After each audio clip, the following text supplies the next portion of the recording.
The events industry is turning to virtual events to face the crisis generated by the COVID-19 pandemic and the massive cancellation of physical events. Events Case wanted to support the industry by doing what it does best, putting technology at the forefront. You can now run virtual or hybrid events in minutes. There are no delays and no technical complications as we offer top-notch customer support along the way. With the new Smart TV interface in Events Case's Agenda module for both the web and the event app, event participants can access different virtual sessions with ease. As the event organizer, you simply need to add the link of your favorite streaming or video conference supplier within each session. Adding a link enables the play button for each session. Interaction amongst online attendees is also possible since the Events Case platform supports Q&A, chat and surveys in real time. Albeit from a distance, networking is still fully supported within Events Case through the new video link function in our one-to-one meeting scheduler,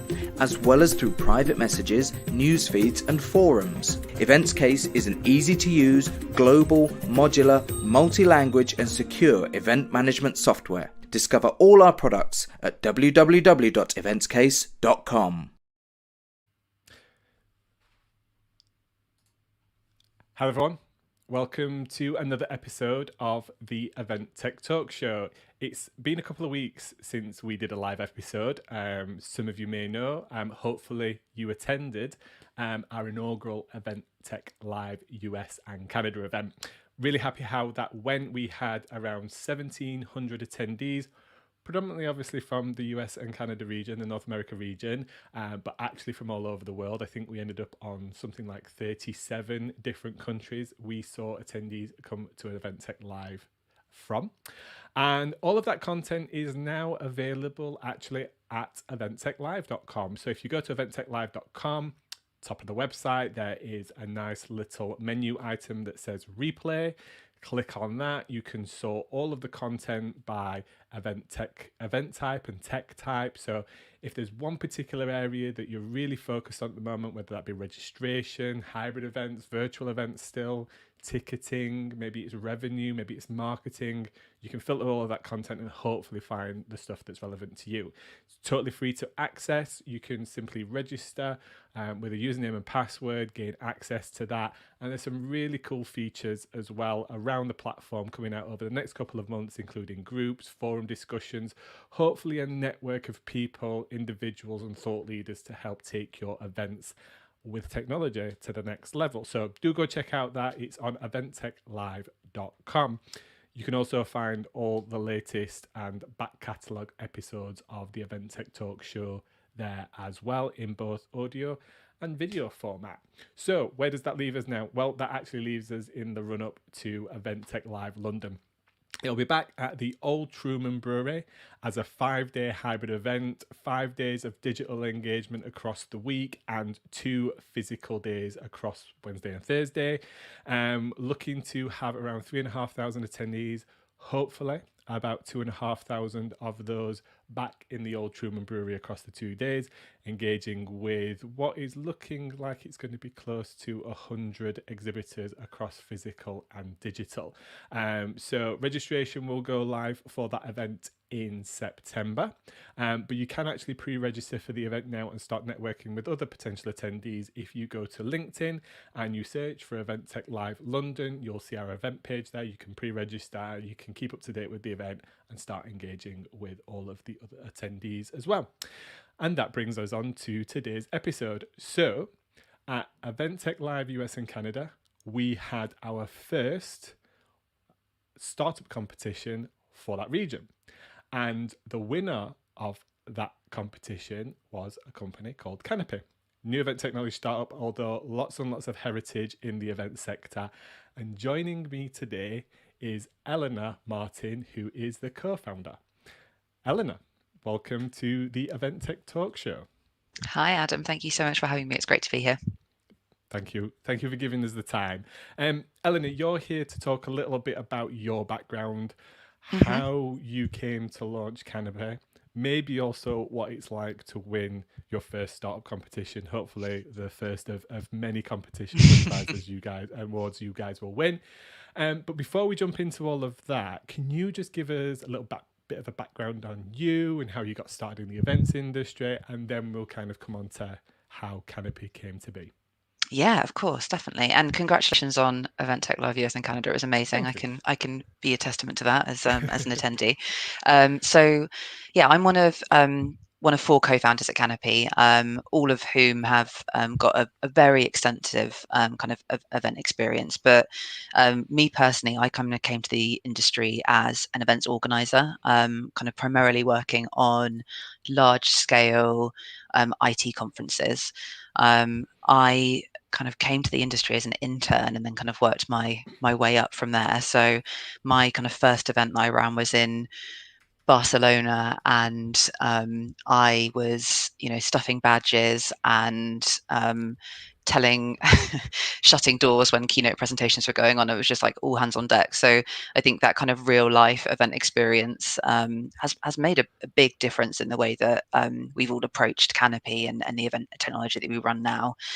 Um, my kind of experience with event software kind of came within that role where I was really focused on the events technology and events culture, the technology culture behind running events. And it kind of spitballed from there, really, where I kind of realized very early on how important technology was, not only for the way that events were run pre-COVID, but obviously now, of course, it's completely interlinked to the way that everybody runs events. So my kind of expertise kind of came in from there. My kind of responsibilities and roles now in Canapii kind of sit within our customer success team. So I drive that department and work with our biggest customers and our biggest projects. And I think that's a really lucky position to be in, because I kind of got a front row seat on understanding how so many different industries and so many different organizers are adapting, but also what they need and what the kind of the big gaps are in the way that they run events. That's amazing. So for me, it's always really exciting when a company or individuals that have experience on site at events launch any type of technology. To me, there's just no replacement for that experience of what actually happens on site or in the lead up to an event as well, in terms of logistics, moving parts, speakers changing, all of that kind of stuff. So no wonder that you won first place, because everybody obviously clearly resonated with you in terms of like how you were bringing this technology to be. When you were first started out kind of planning or I guess designing Canapii in its concept, did you like have core principles? Did you have a clear vision? Like, what was the process in you going from a blank piece of paper to, I guess, what we're seeing now as a fully fledged event platform? Yeah, so I think there were a few things that we were considering. I think the first thing was, obviously what I think everyone was at, is how can we replicate that in-person experience as much in the world of virtual, but not even virtual, because I think the inception of Canopy was before the start of COVID, really. So we had, probably I shouldn't say, but it was brilliant timing in terms of kind of where we arrived. But we we kind of looked at all of the elements that drew out the interaction at our in-person events that we were used to running. So things like gamification and interaction around kind of content and sessions and the ease of booking meetings, and just really looked about how we could kind of replicate that in a virtual experience. And obviously, we very quickly realised, like everybody else in the world, that there are some things that you can't replicate at all, which is obviously so unfortunate. But there are some things that you can do really well, and it's really nice to be able to use technology to support that. But the other thing that was really important for us, which I think is now important to the whole industry, is the kind of the security behind our product, and like how important kind of data security and privacy and disaster recovery plans and kind of our software development life cycles, all of those are really, really important to the way that we run our product. And we realized really early on that if this was going to be something scalable, that needed to be kind of the foundation that we worked on. So a lot of the work we did at the beginning was not only kind of thinking through the experience for like the organizer and the attendee, but also thinking about what was the foundation technology wise of our product and how could that be kind of secure and scalable moving forward. That's so good to hear, because from what I see from an organizer perspective, it's been what, maybe 600 days or something now of intense focus on, pardon my French, and for everybody watching, let's just get shit done. And now the dust is settling a little bit, people have got a little bit longer to think about virtual events, hybrid events, and take a little bit more time to actually look at platform security and infrastructure and support and service level agreements and all of those kinds of things. Accessibility and all that kind of stuff is really coming into the decision making process now from what I can see. I had a phone call from an organizer friend who was like, had a long list of security that his customer needed boxes ticking in order for them to be able to invest and run the event on that platform. Very high level, very important people that were going to be on this event. Like, how did you go about just figuring that out, like from a security aspect, what's important? Because I guess my opinion now would be that actually from a virtual side of things, or from hybrid, because let's be honest, attendees are probably going to have access through a platform to both the virtual and physical side of a hybrid event. We're going to become quite big targets, I would imagine, from people trying to access sensitive information, or even just rip your attendee list off to hawk it out and sell it to whoever. Like, how did you go about trying to decide what's important from a security aspect? Yeah, I mean, it was a journey for sure. I think figuring it all out, it was incredible to realize kind of what the risks were and also what were important to people as well. But I think there's always been, especially in large corporations, there's always been a little bit of snobbery towards events people and to events and the way that um, the way that they're run. And I think there's always been that kind of emphasis on it being you're a party planner or you are, and it's so untrue, because I mean, anyone that knows what it's like to run an event just knows how incredibly complex and hard it is. But I think Project that and Logistical Heroes is the title that I would love put it. under anybody who organises events. Yeah, and give them a crown and a cape any day, for sure. But I think it became really clear in the last year to everybody that events are, for so many companies, it's like the way you communicate with your customers, it's the way you communicate with your user base, and it's kind of like your impression and your impact to the world. And I think as part of that, the security and the IT teams also started switching on that this was kind of a goldmine for the way that they engage with their attendees. So I mean, I personally love that transition because it's so amazing that people are like, yes, this is how we reach people, and it's got such importance to so many.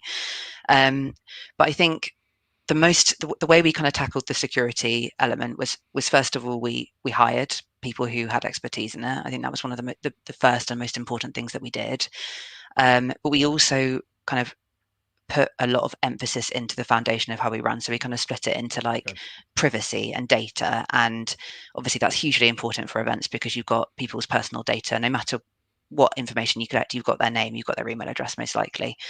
So that needed to be a standpoint. Then we kind of split it into, I guess, infrastructure and IT security and the processes around that. And then it kind of moved on to like our software development and kind of how we built security into the way that we built our product. And so from those kind of three standpoints, we were able to kind of trickle down the way that we ran. And I think because we cottoned on quite early that it was very important, and we're now in a really fortunate position that it is kind of built into everything that we do. I think it's much harder when you're starting from kind of an established infrastructure because you're kind of having to weave it in and build it in. But exactly like you said, I think probably 9 times out of 10 now, our customers ask for our privacy statement, our security statement. They have a questionnaire, they have a huge tick box of things that we need to do. So it does have a commercial impact on the way that we run our business, definitely. And I'm sure for you and for many others as well. So it was definitely, looking back, one of the hardest things that we did, but definitely the most beneficial for sure. Yeah, it's so good to see, I guess, a startup like yourself take those core principles and understand the value of that, because I see so many come into the industry hungry to serve the entire market, want to deal with large corporates, large organizations, the big trade show and exhibition organizers and things like that, and then stumble at those first hurdles of like, it doesn't matter how good your platform is, if you can't deliver this and these assuraties to us, we can't work with you. I've got a good friend, Abby Cannons, works at Reed Exhibitions, and she says it can take sometimes a year or more for somebody to go from introduction to actually deploying technology on an event because of the things that they need to go through with a company in order to make sure. And funnily enough, GDPR and data privacy and security are the kind of the three main things where people really struggle with to get into those kind of organizations. So it's great to see that a startup like yourself has taken those core principles and built them in right from the start. Yeah, we had to. For sure. I'd just like to ask you maybe a question or just your opinion from the other side of the fence. So organizers is one side of it, right? You've got the organizers happy, all the security checkbox are ticked, you're through the gate. Attendees are now becoming extremely sensitive to how their information is even processed. You know, we've seen Apple massively change the way that apps can track data. It now asks you, you know, do you want this app to be able to track you? And I think the initial impulse is to just go, no, I don't know why, but I just don't want it to track me. Just it's that inherent thing, isn't it? Yeah. Do you think that we'll see some pushback or even some of those will need to have some visibility on security and how data is processed from an attendee point of view as part of that sign-up process? Do you envisage a day when that'll happen? Yeah, it's such a good question. I think we will, and I think we've seen definitely a shift from even 6 months ago to now. The attendees are reacting more positively to personalized experiences, right? I think at the beginning of the pandemic, especially with virtual, it was all about getting your brand out there. How are we communicating with people? Like, can we actually run an experience that works? It was all, it was just so new to everybody. But now I think you don't have a lot of people's time, and they want something that's personalized for them, whether that be content, whether that be the people they're meeting, whether it be the brands that they're seeing when they come into an experience. And so I think attendees need to a little bit kind of give their opt-in to that if they want to have a valuable experience, because that personalization is obviously linked to the information that you kind of give when you register for an event. But hand in hand with that, of course, there needs to be transparency. And I think organizers are definitely going to have to kind of face an obstacle of, okay, we are running a networking event, but 30% of our audience have opted out of networking, or we are running an exhibitor event, but people don't want to share their contact information. So it's definitely going to be like a huge push and pull. But transparency is key, I think, at the end of the day. If you're open with the way that you're using someone's data, if you're open with the way that it's being used for the events, it's being shared, it's being stored, then I think people are much more willing to kind of opt into that because they understand how it's being used. Yeah, I think like you say, it's also showcasing the value of why that visibility or why that data is shared. And I think as an event organizer working with platforms like yourself, there's much more flexibility over what can be displayed and explained than, say, something like you're using some LinkedIn technology and they just go, they might be able to do this, and this, and it's just a long list of scary things on they might be able to post to your timeline, and everybody's like, whoa, I don't want anybody to post to my timeline apart from me. Whereas I guess just drawing on our experience, the approach that we took, and in all honesty, we probably got this not wrong, but we didn't get it as right as it could have been in the Event Tech Live in November. We understood people might want to essentially be anonymous to a degree. You can essentially, apart from providing your name and email to an organizer, attend most events anonymously. You don't have to engage with exhibitors. You don't have to have your badge scanned. You can even put your badge away. So you have some level of anonymity at physical events if you want it. And we all know the big buyers kind of love that, especially because they can walk around a trade show without being kind of tapped on the shoulder. But on an online event within a platform, it's much more visible, isn't it? Like the attendee list is there. And on our first event, we gave people to choose anonymity as a choice, and quite a lot of people chose that. Second time round for the US event, we said, hey, you can choose to be anonymous, but you lose all of these great benefits, and you 100%. can't do this, this, and this. And we had like 4 people, and I think of those 4 people, 3 of them selected it by accident. They openly admitted because we checked with them. That's a win, though, Adam. Yeah, so you're right. It's just showing the value and kind of saying, hey, listen, you can come to the event, but if you choose to be totally anonymous, you're gonna, you might not like, if you choose for your contact details to be private, if you want a speaker to be able to contact you, it's not going to be able to happen, kind of scenario, right? So engagement then, because you mentioned that in your introduction, that engagement was a key part. And I'm a bit conflicted about engagement when it comes to virtual events. We'll talk about virtual events to start off with. Yeah, go for it. So, and I have sponsors that do Q&A and polling and chats and all that kind of stuff. So I'm going to keep them happy in saying that in the right circumstances, it's very, very valuable. They are great engagement tools. But I wonder if we focus a little bit too much on engagement from there must be loads of questions, there's got to be lots of chat, and there's got to be all this interaction between attendees when kind of engaging with virtual events from a content perspective, because otherwise they're not engaged, because they're not actively engaging. I'm of the opinion that although while that's a good indicator that people are having a good time and the content is relevant, it's not always necessarily the case. People sometimes are quite happy to watch something and actually never ask a question. We had sessions at Event Tech Live that had hundreds of attendees and not a single question was asked. So what's your opinion on that? You've built Canapii with engagement in mind. For you, is that a core principle? Should we be striving for lots of questions, chat and engagement? Or do you think I'm right? And I'm not putting words into your mouth, but do you think I'm right in saying that we might be overanalyzing the engagement side of things at the moment?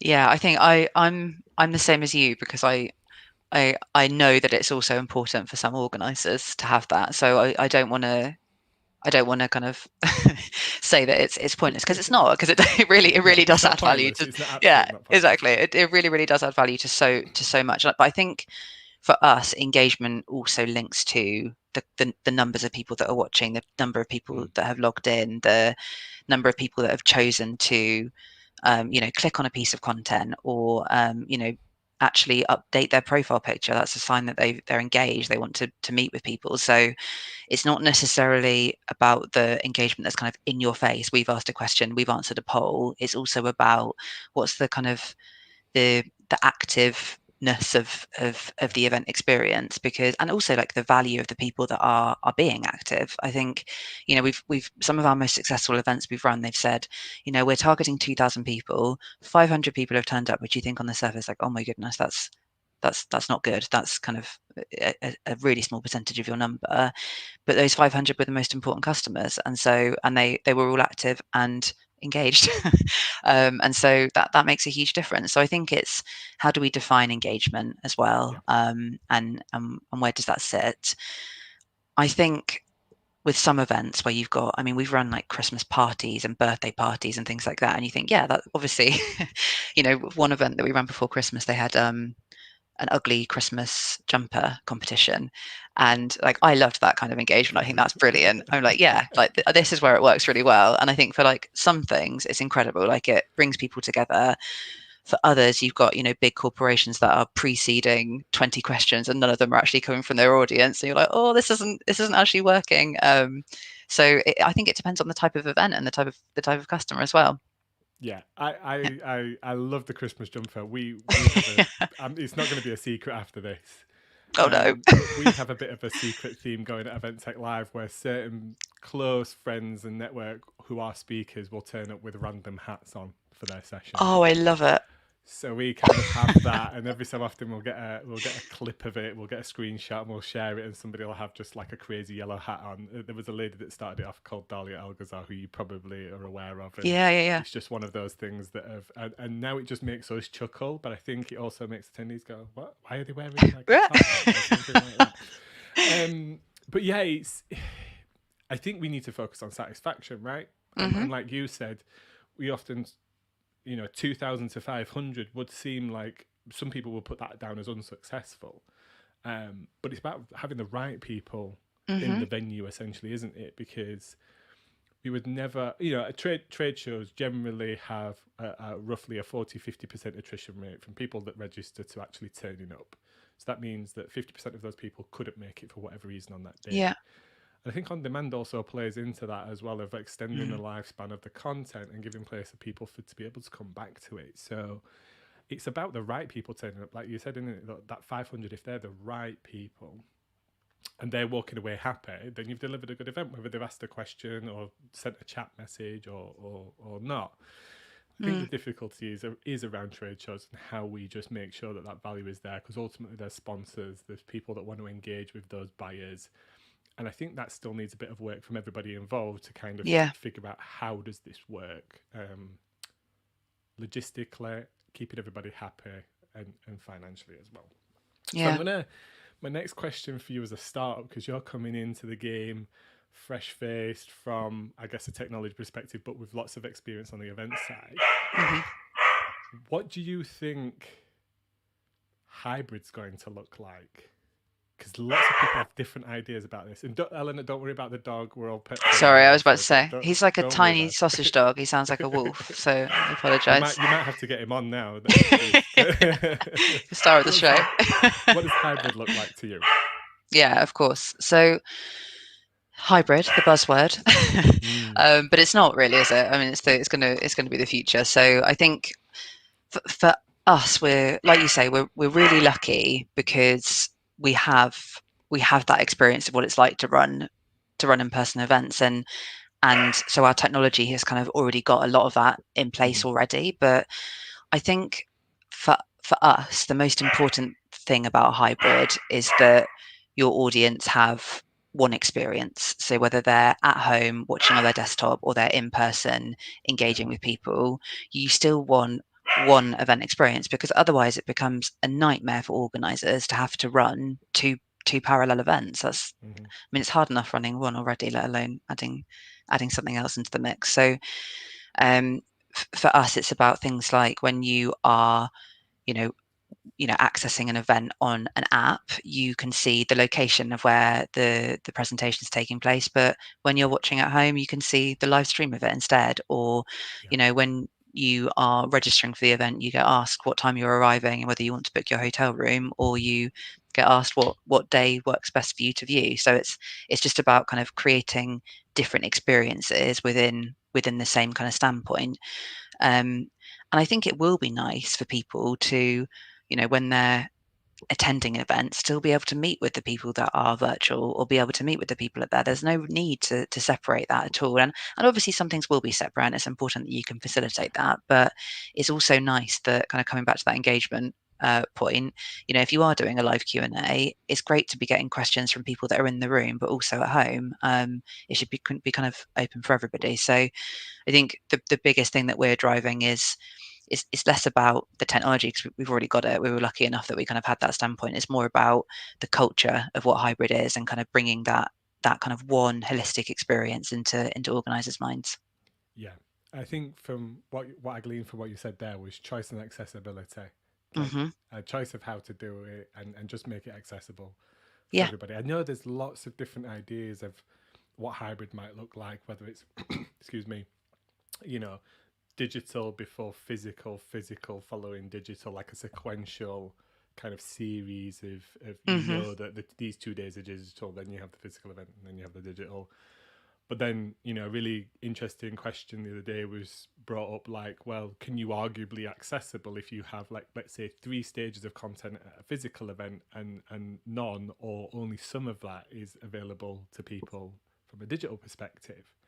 I think there's still some fear there from some organisers about audience attrition, especially at the moment as we kind of transition back to physical events as well.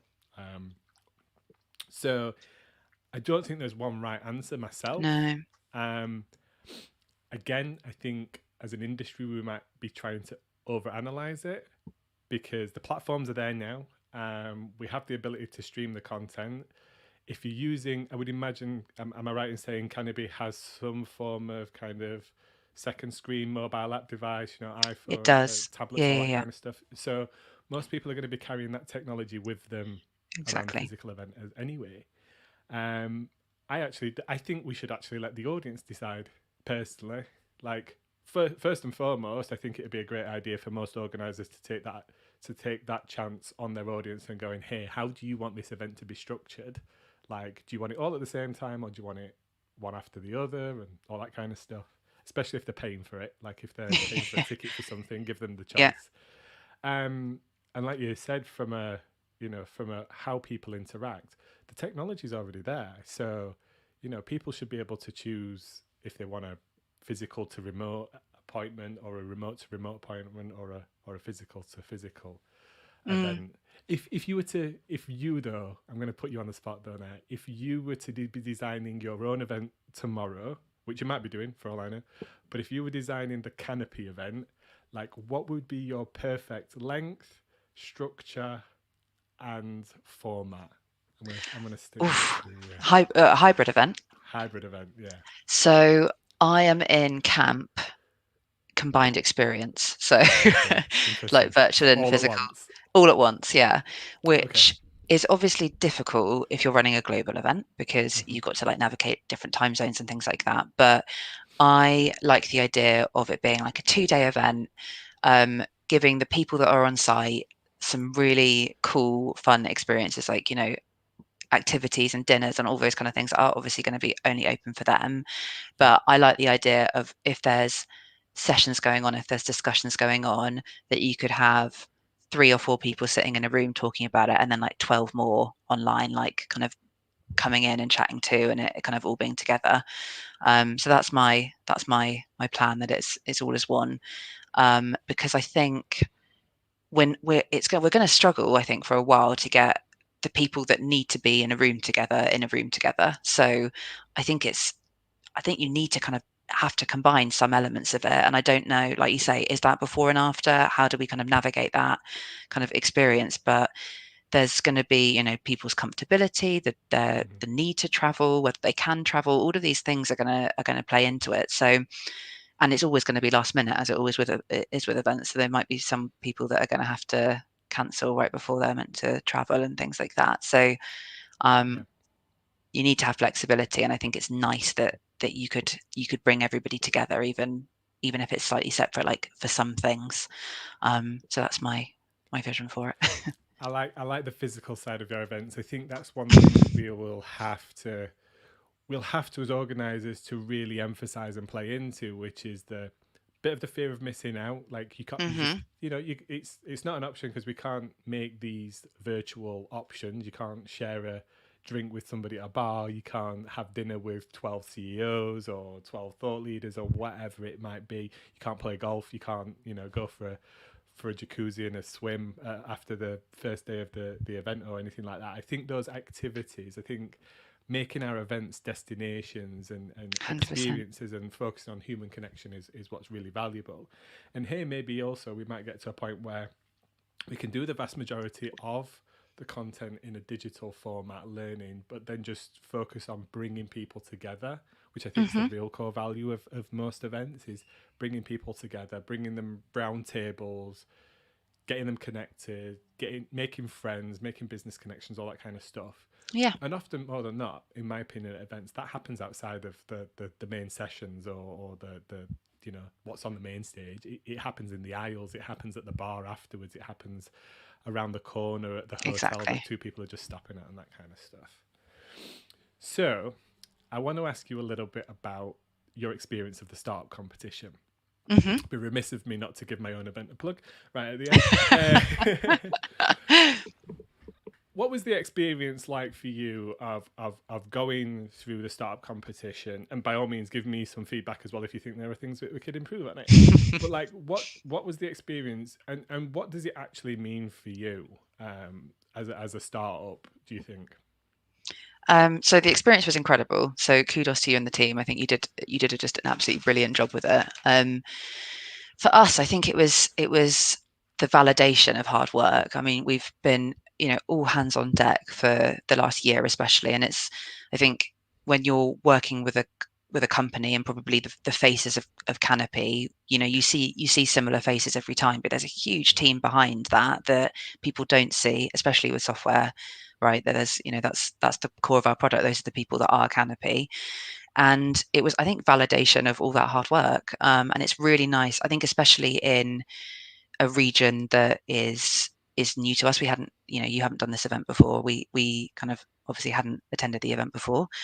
Hmm. It was incredible to kind of open with a bang, really. And um, it was great to talk about our experiences of running technology, especially as kind of female co-founders, and what that was like kind of being in the software world as women, but also to learn about other technology and the way that other people have grown and changed their business, because we're all learning from each other, right? And we're all kind of getting so many ideas and bouncing off each other, and that was incredible as well. So just the whole experience was amazing, and we're on cloud nine afterwards. So it was really, really brilliant. Well, congratulations to you again, because I must admit that from what I saw, there was some really tough competition. VII Events came back again as one of the final 3 finalists, so they were really strong. The Twig team, I think, came at something from proper left field at the moment, which is nothing to do with virtual events. It's more about to do with like registration and changing the way that that's gone. So I think, if I'm honest, I think you had some really hard competition. So you won very much off your own merit in that sense. So congratulations to that, and I hope to see you, maybe enter the UK one. Will you come back for the UK one? You can absolutely definitely do will. that. Yeah, we'll be there.